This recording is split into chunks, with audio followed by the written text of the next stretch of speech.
नहीं 2029 में जब चुनाव आएगा ना तब तक पूछते रहेंगे इनसे। अगर मोदी ने ये 15 लाख दूंगा बोला तो 15 के बाद मैं पेटीएम करूंगा, वरना तुम करके जाओ बताओ। जो विपक्ष ने आम जनमानस, जो विपक्ष के वोट में जो कांग्रेस माइंडेड लोग थे, जो आम जनमानस के दिमाग में ये भ्रम फैलाने का काम किए कि मोदी जी ईवीएम से जीतते हैं। साल 2024 का जो लोकसभा चुनाव है वो पूरा हो चुका है, रिजल्ट भी आ चुके हैं और अब फिलहाल तो सरकार भी बन चुकी है। लेकिन एक सवाल जो सबके मन में है कि भाजपा की तरफ से जो अहम जो नारा दिया गया था 400 पार का, वो आखिर ऐसे कौन से कारण है जिसकी वजह से वो पूरा नहीं हो पाया।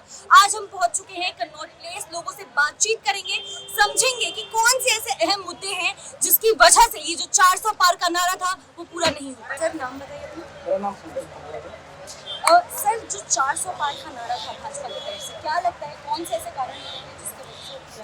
देखिए कारण तो चूंकि देश के जो जनता ने योजना दे दिया उससे माते और जनता ने जो मत दिया है उससे जो साल और 10 साल के बाद एक तो नारा दिया था 400 पार, जनता के हमने हित सोचा था कि हमने एक मुद्दे खत्म किए, भारतीय जनता पार्टी ने मुद्दे खत्म 400 पार, तो जनता सर्वोपरि है। तो भाजपा को इस जनता ने 240 सीटें दी है, इसी जनता ने 240 सीटें इंडिविजुअल दी है और विपक्ष की जो 50 साल देश में राज कर चुकी है उसको 99 में फंसा दिया। जो बात करते थे डेवलपमेंट की, जो 1 लाख रुपए की बात करते हैं कि हम महिलाओं को 1 लाख रुपए देंगे, जहाँ कांग्रेस की सरकार है वहाँ 1 लाख रुपए नहीं देंगे। जो बेरोजगारी की बात करें जब उनकी सरकार है वहाँ पे रोजगार की बात नहीं करते। हिमाचल में कितने युवाओं को रोजगार दिया, जो कर्नाटक में कितने युवाओं को रोजगार दिया, जो महिलाओं की बात है कर्नाटक में कितनी महिलाओं को 1 लाख रुपए दिए। सिर्फ एक प्रोपगेंडा रचना, आज वही प्रोपगेंडा उनके कार्यालयों पर महिला खड़ी होकर मांग रही है 8500 रुपए कब देंगे, 1 लाख कब देंगे। तो भारतीय जनता पार्टी का देश हित है, देश सर्वोपरि है, जनता सर्वोपरि है, जनता के हित के लिए कार्य भारतीय जनता पार्टी की है और भारतीय जनता पार्टी तीसरी बार सरकार गठबंधन की सरकार बनी है। क्या लगता है किस वजह से सबसे मेन कौन से कारण रहे होंगे कि जिसकी वजह से फैजाबाद की जो कॉन्स्टिट्यूएंसी है वो हार गई? मुझे लग रहा है कुछ तोड़फोड़ हुई है उसी वजह से जी लोग नाराज है। किस बात को लेकर नाराज है? जी बताइए। जी सर जहाँ से इनकी राजनीति शुरू हुई उसी अभियान ने हार अवधेश पासी ने हरा दिया, किशोरी भैया ने हरा दिया, 4-5 सीट हार गए। इनको तो वो कलंक लग गया, ये इतिहास में लिखा जाएगा। लोग आज नहीं 2029 में जब चुनाव आएगा ना तब तक पूछते रहेंगे इनसे।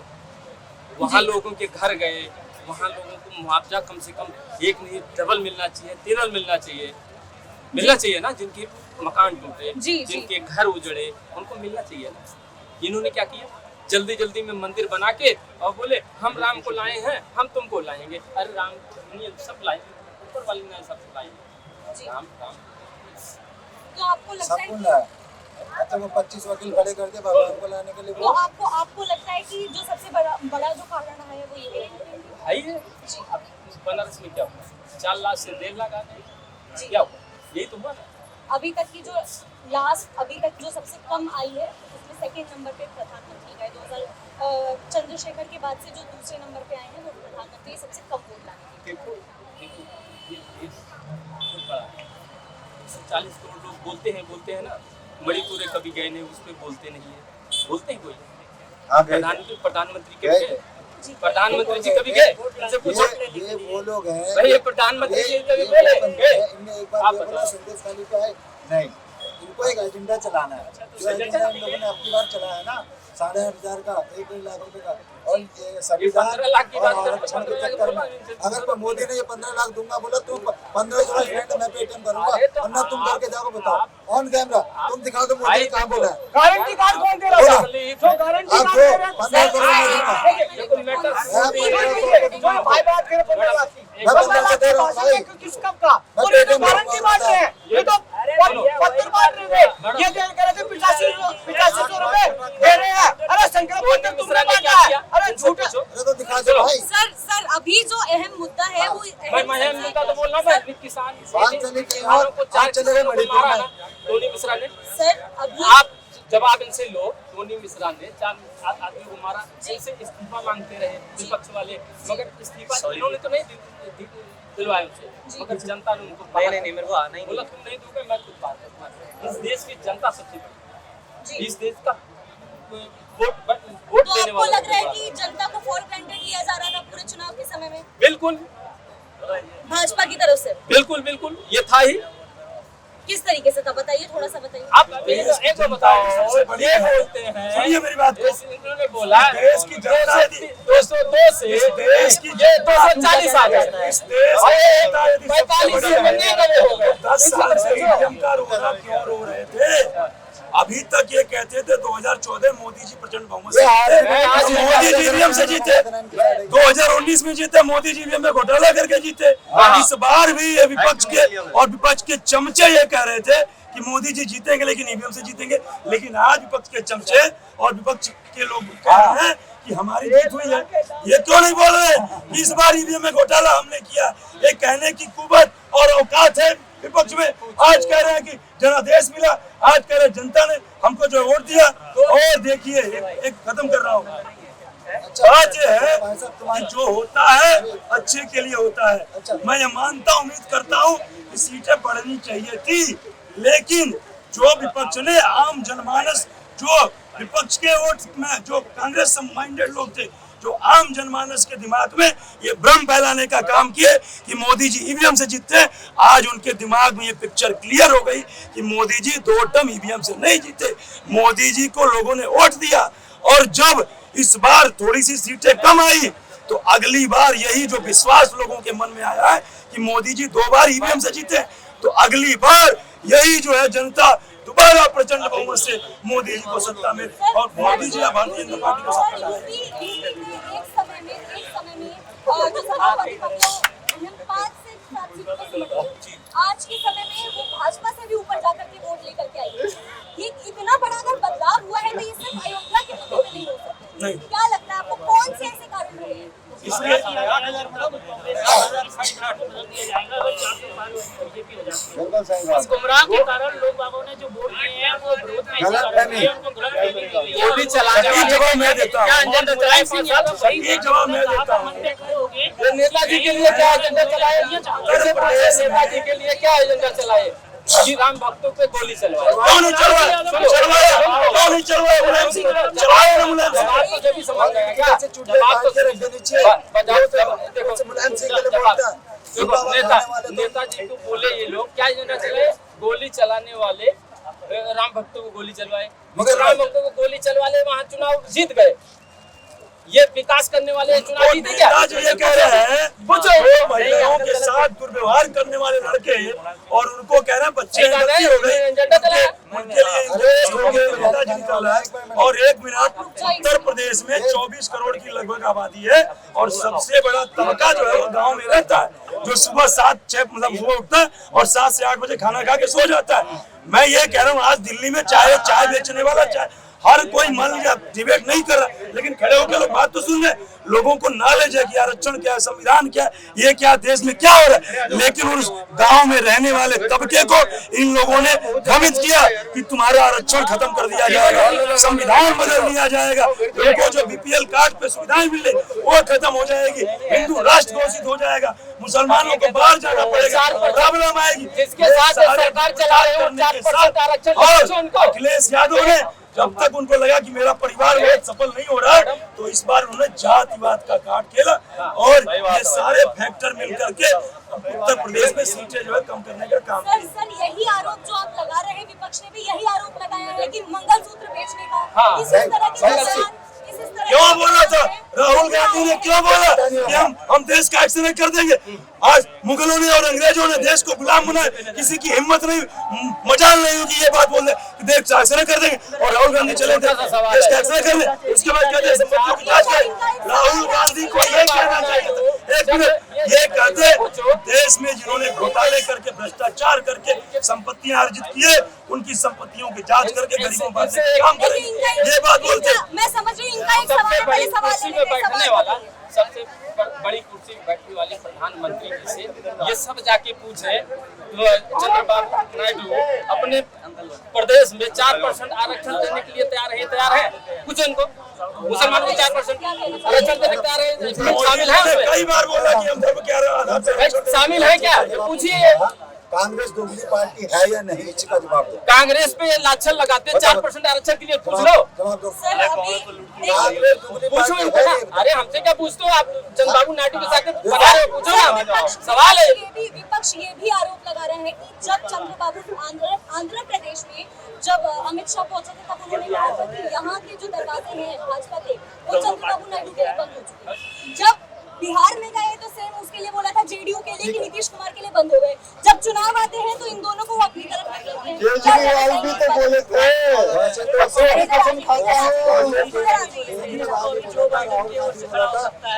जो बैठा हैदराबाद में बोला मैं किसी से नहीं मिलूंगा, वो भी यही बोल रहा था। आज ये 50 चिरकुट एक साथ हो गए, इन्हें अपनी गलती नजर नहीं आ रही है। ये बोलते कांग्रेस दुगनी पार्टी है, वो सिर्फ मुसलमानों का पक्षपात देती है।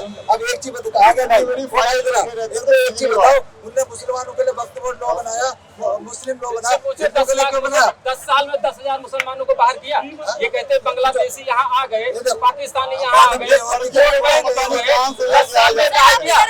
आप बताइए ना, 10,000 मुसलमानों को बाहर किया? पूछिए, पूछो, जवाब लो, इनसे जवाब लो। मैंने जवाब क्या मांगा, उसका जवाब नहीं दे रहा। अरे तो ये तो बोल रहा है मुसलमानों को बोलते हो 10,000 मुसलमानों को बाहर किया क्या? सर आप कांग्रेस की बात कर रहे हैं, वैसे देखा जाए तो दिल्ली अभी हम जहाँ खड़े हैं यहाँ के भी सारी कॉन्स्टिट्यूएंसीज में एक भी अभी वो तक कारण जो क्यों है? विपक्षी एक मिनट रुक जाइए, विपक्षी पार्टियों में से कोई नहीं आ पाया। तो ईवीएम हो गया, ईवीएम हो गया,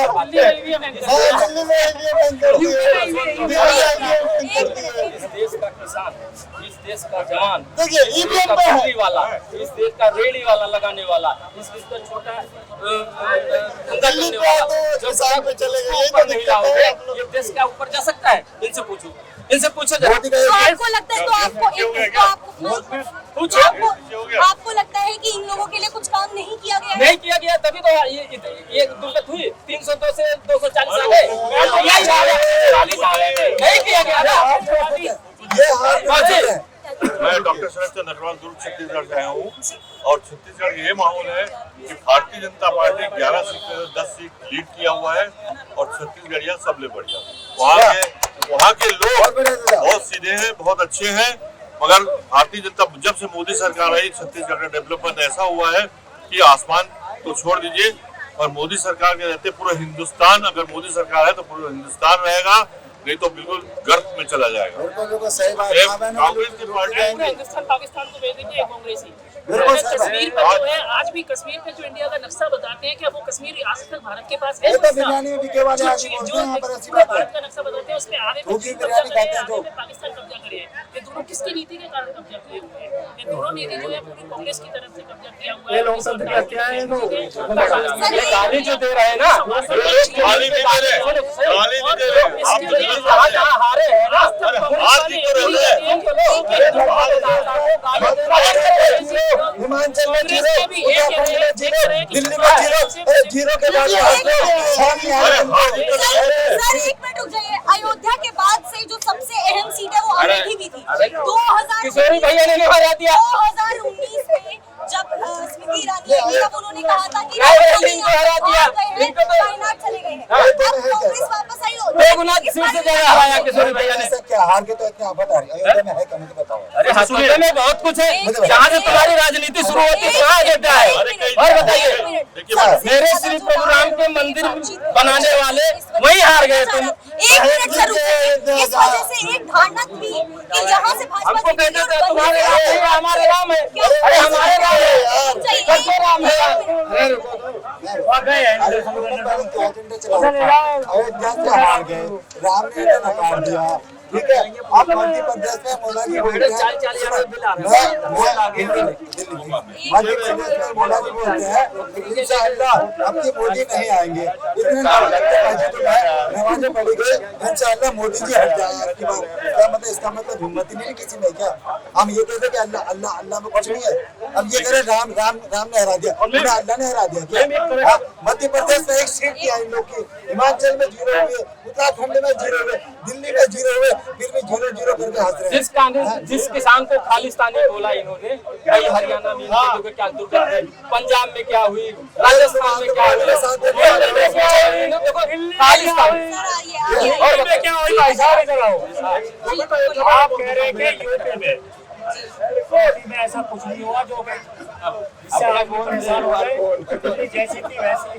धन्यवाद, 6 लाख वोट दिया, बहुत बहुत धन्यवाद। राम मंदिर उन्हीं सनातनियों का है, आज भी जिसका कल था, कोई बदलाव नहीं हुआ। सर अयोध्या के जो लोग निवासी हैं उनका कहना है कि उनको जो मुआवजे की बात कही गई थी उन्हें वो नहीं मिला। उनके दुकान, उनके मकान तोड़े गए, वहाँ से जब राम मंदिर बन रहा था तब, लेकिन उसके बाद से उन्हें जो जगह दी गई उसके लिए जो मुआवजा कहा गया था वो नहीं दिया गया। ये सबसे बड़ी जो चोटिल चीज है ये हुई है, और इसके वजह से जो वोट है क्या कहना चाहेंगे इस बारे में? मैं बताऊं आपको, मैं 3 बार अयोध्या हो गया है, दर्शन करके 3 बार गया हूँ अयोध्या, अभी 22 जनवरी के बाद। तो अयोध्या में जो क्षति हुई है, टूटी, उनका मुआवजा भी दिया गया है लोगों को, लेकिन मीडिया ने टूटने वाला दिखाया, लेकिन जो बना के दिया यूपी गवर्नमेंट ने वो नहीं दिखाया। मीडिया तो एक मिनट सुन लो,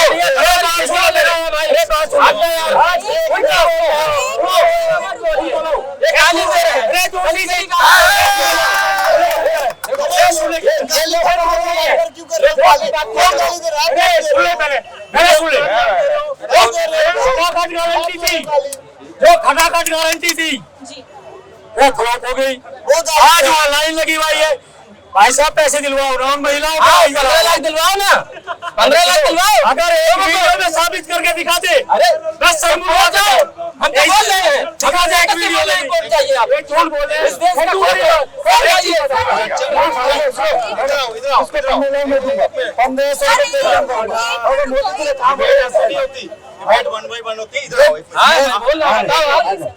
इन्होंने कहा किसानों को क्या कहा,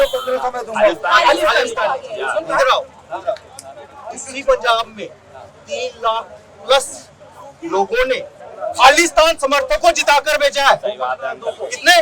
3 लाख प्लस से। वो अमृतपाल सिंह जो कहता है पंजाब को अलग करना है, खालिस्तान बनाना है, तो बताओ वो खालिस्तानी कौन है? वोटर वो कौन है? वोटर वो वही बैठे थे वहाँ पे, वही बैठे थे जो किसानों का नकाबों का ओढ़ कर आए थे और आज खालिस्तानी समर्थक को वहाँ जिताकर भेजा है। ये असलियत है, इनको बताइए, ये असलियत है। किसान सिर्फ पंजाब में मस्त है क्या? ये कह रहे हैं खालिस्तानी को जिता के भेजा।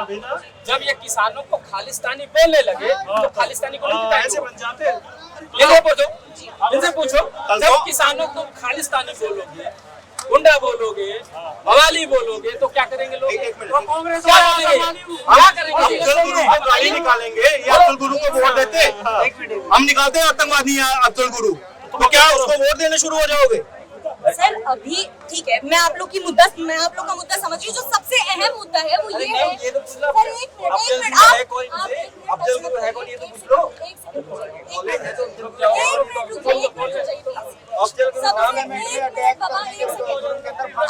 जो सबसे अहम मुद्दा है वो ये समझने वाला है कि आखिर जो 400 पार का नारा था, इतना अहम नारा, आखिर उसमें ऐसी कौन सी कमी रही है कि जिसके वजह से यहाँ पे 240 पे भाजपा सिमट गई है? ये मैं जानना चाह रही हूँ, विदाउट एनडीए गठबंधन। ये मैं समझना चाह रही हूँ। राजनीतिक होता है, जातीय समीकरण है, धार्मिक अलग चीज रहती है। नारा 400 का पार दिया था, काम के आधार पर एक कॉन्फिडेंस बोल रहा था, ठीक है। कुछ अब ऐसा तो नहीं है कि उस नारा दिया और विपक्ष ने उसको मान लिया, ऐसा तो था नहीं, विपक्ष भी लड़ेगा। कुछ ऐसी चीजें हुई, कुछ ऐसे बयानात आए, अगर मैं एज ए आम सिटीजन, जितना मुझे राजनीति पता है, कुछ ऐसे बयान आए जिसमें संविधान को बदलने की एक बात किसी सांसद ने कर दी। वो एक अहम, जिसको खासकर ये जो इंडियन अलायंस और समाजवादी के वर्करों ने यहाँ इसको चलाया। यहाँ क्या हुआ, बीएसपी का जो वोट पड़ता था वो कभी कटकर अलग से जहाँ भाजपा को फायदा होता था या किसी और दल को फायदा होता था, वो पूरा का पूरा डाइवर्ट हो गया वन साइडेड इसकी तरफ, अखिलेश यादव की तरफ। ये जो भाई 30 से DSP का वोट नहीं डाइवर्ट हुआ। सुनो एक सेकंड, DSP की वजह से तो 37 सीटें आ रही है। 37 सीटें फैक्ट बता रहा हूँ, DSP ने 16 सीटें उनको दे दी बीजेपी को। और BSP के वोट ट्रांसफर हुए होते ना तो 10 सीटें भी नहीं आती। इस बार एक भी नहीं आती, 10 की बात कर रहे हैं, एक भी नहीं आती इनकी, BSP की बात कर रहे हैं। जो वोट पता ही नहीं है बीएसपी को जाता था वो डाइवर्ट हुआ इनकी तरफ। जो 30 से 35 सीटें BSP आती तो अगर 16 सीटें ये आ जाती भाजपा अपने लेवल पर 316 सीटें तो पार कर लेती। अरे नाम में 16 सीटों पे फाइट है। हरियाणा में दिल्ली के साथ राजस्थान में वसुंधरा से आ रहे हैं, में बाहर गया, वो पहले से एक्सपेक्ट कर रहा था। वहाँ शायद आम आदमी पार्टी और अच्छा कर सकती थी। कांग्रेस आगे के साथ जो भी का मतभेद था, इस वजह से आम आदमी पार्टी को नुकसान हुआ। मगर ओवरऑल अगर देखा जाए भाजपा अच्छा कर सकती थी। मगर यही समीकरण जहाँ तक मैंने समझा है, दूसरा जो आप मकानों का बोल रहे हैं ना कि अयोध्या में वो नहीं हुआ, वहाँ 800 कुछ लोगों को मुआवजा मिला है। अब बात आती है चीज है कोई अगर बिना इलीगल एनफोर्समेंट करते 16 सीटें टैक्स का पैसा मेरे टैक्स का पैसा अगर मैंने कागज नहीं है वो मुआवजे अभी तक फंसे हैं, उसका इम्पैक्ट नहीं पड़ा है ज्यादा। यहाँ एक डेमोग्राफिक चेंज भी है, वहाँ पे वन साइडेड स्टेट है, वहाँ पे डेमोग्राफी का भी एक असर रहा है वहाँ पे जो इंडियन लाइंस को। तो आपको लगता है कि आने वाले समय में कुछ ना कुछ इम्पैक्ट पड़ेगा भारतीय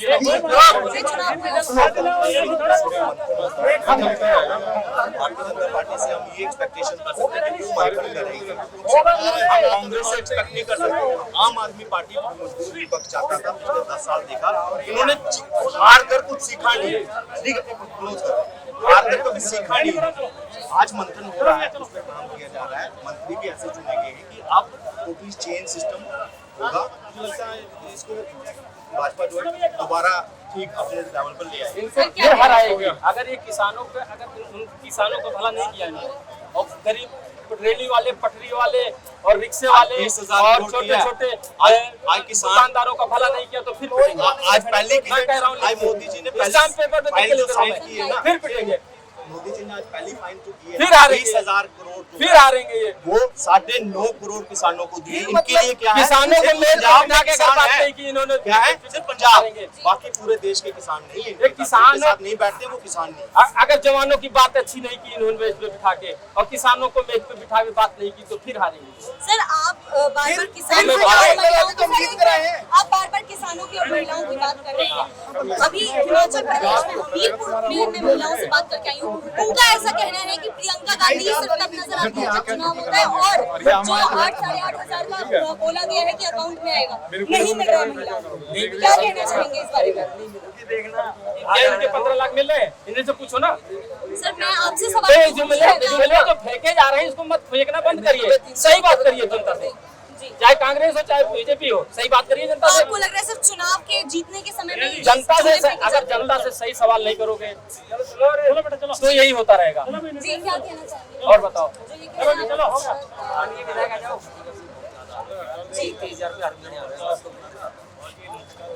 मैडम जी आपकी वजह से मतलब सर सिर्फ 2 मिनट रुक जाइए, 2 मिनट बहुत ज्यादा 1 मिनट रुक जाइए जी। तो आप क्या है हाँ इसमें क्या है, दरअसल लोगों की समझ में नहीं आ रहा है। एक फ्री का झांसा दे करके जो इसमें स्लैब में चेंज किया है वाटर बिल के, पहला स्लैब तो इसमें रखा है 5.5 रुपए पर यूनिट का, पर किलोलीटर जी जी जी। दूसरा स्लैब जो कि 7-8 रुपए या 9 रुपए होना चाहिए था या पहले होता था, वो सीधा उठा के 26 रुपए कर रखा है। अगर आप जरा सब एक गिलास पानी भी उस श्रेणी से बाहर ले लेते हैं तो आपका बिल उतना आता है जितना आपके 5 पड़ोसियों ने पानी यूज नहीं किया। तो आपको लगता है कि ये सब फ्री की चीजें दिखा करके और वसूल उससे ज्यादा ले रहे हैं? बहन मेरी कुछ नहीं है, कमर्शियल जो यूजर हैं उनसे भी जाके पूछो, आज उनके आंसू टपक रहे हैं बिल भर भर के। आपका आया बिल्कुल ये बिल है, ये लो पढ़ लो। देखो ना, पढ़ना चाहिए। और मैं भी दिखा दूंगा, अभी पेड करके आया हूँ। अगर आपको कोई आपत्ति हो तो भाई आप हर जगह सबूत मांगते। केजरीवाल के पंजाब में क्या हुआ केजरीवाल के भाई भतीजे हैं ना, 20,000 सबूत आ रहा है। मांगते हैं, सर्जिकल स्ट्राइक का भी, हर चीज का। बड़े भाई आपने बोला ना, अरे अब मैं आपको अपना दिखाता हूँ, ये देखिए पंजाब में भी आ रहा है। देखिए ठीक है, मैं समझ रही हूँ आपका ये कहना है कि इस ये तरह के जो देखिए, जुमले हैं, ये 1651 रुपए बिल पेड करके आया हूँ। सर इस तरह के जो जनता को जुमले जोड़ने हैं, की बात करो, नफरत की बात मत करो इस देश में। मतलब आप कह रहे हैं कि इस तरह के जो जुमले हैं ये तब फेंके जाते हैं जब चुनाव आते हैं, उससे पहले दिखाया जा रहा है कि फ्री है, पर फ्री के नाम पे कुछ नहीं मिल रहा है।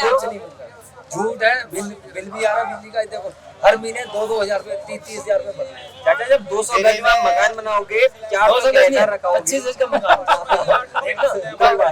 ठीक है सर, क्या कहना चाहेंगे इस बारे में? जनता को इस देश की जनता को जोड़ने की कोशिश 4 मंजिला बनाओगे तो चलाओगे तो पंजाब में क्यों आ रहा तो है? आपको लगता है कि भाजपा नफरत फैलाने ना, की तो किया क्या इन्होंने? भाई कम क्यों हुए?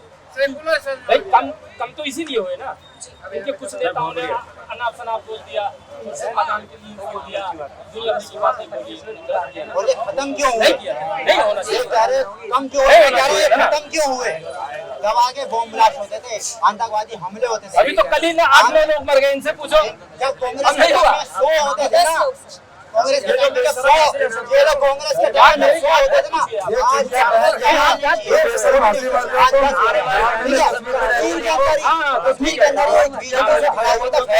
आज ठीक है, उसको गोली मार दी गई।